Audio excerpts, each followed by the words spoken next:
Okay, let me be honest with you. Hmm.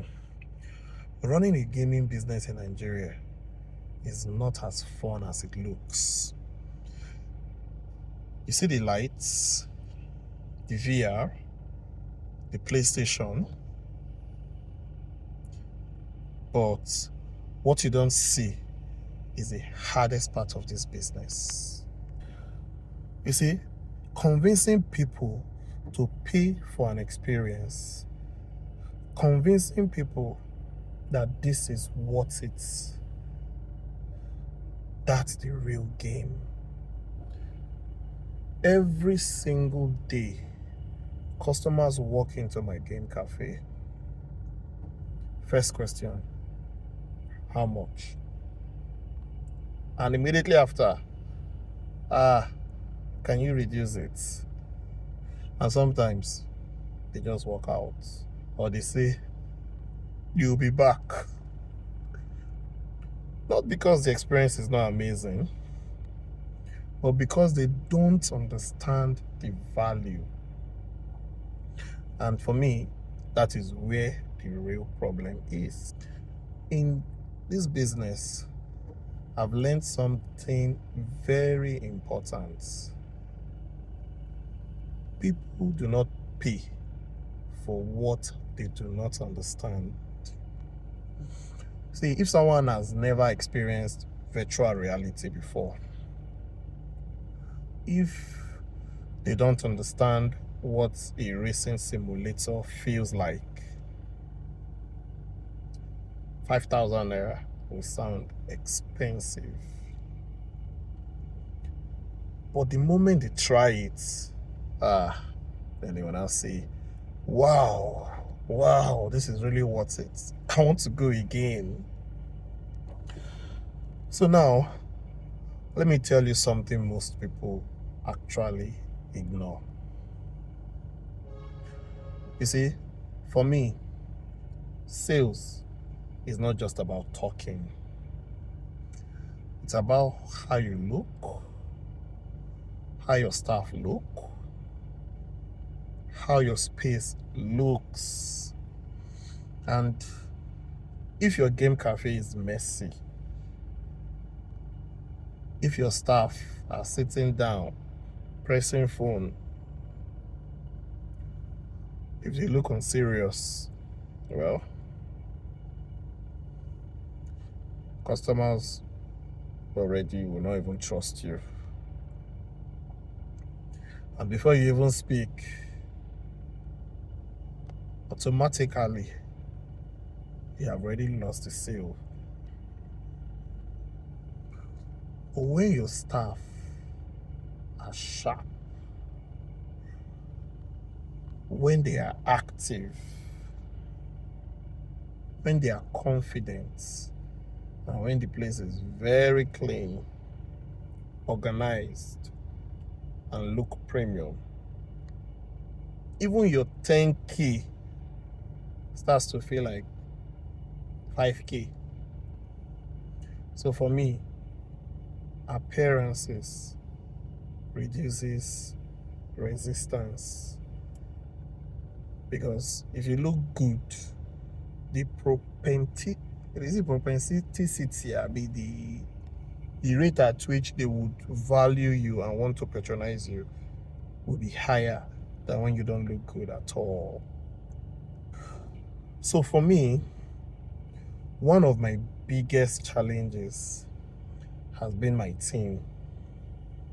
Not because they are bad, I have very fantastic team, but because some of them do not understand sales that deep.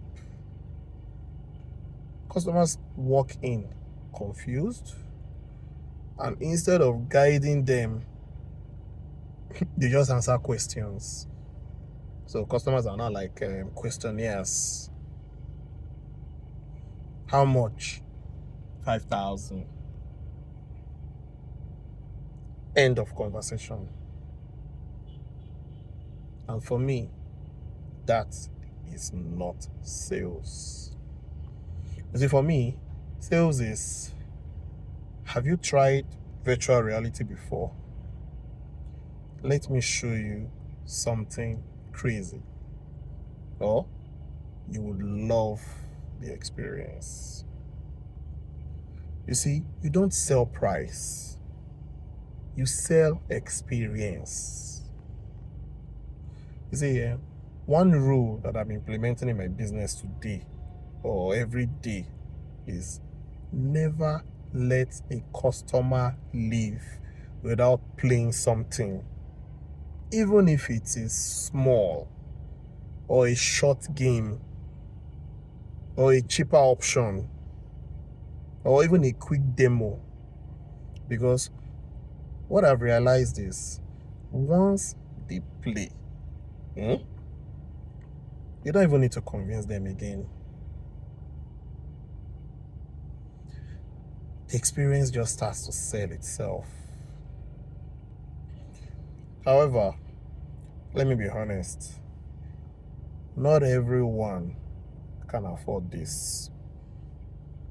And I see it every single day. People come in, they are so excited, then they fear the price. And you can see it in their face. You just know that it is the price that changed their demeanor. They want it, but they can't afford it. So in situations like this, what do? You see, this was one of the reasons we created something called the Sponsor a Child campaign. We did it a few times and it was good because I believe everyone deserves to experience this. So if you can afford it, for instance, and you can sponsor someone else to play, and for those who can't afford it, we still try to make it accessible because it is just bigger than the business for me. It's bigger than just making money. It is about exposure and about how I want to inspire people. You know, how I want to give people access to a whole new world. Show them something different.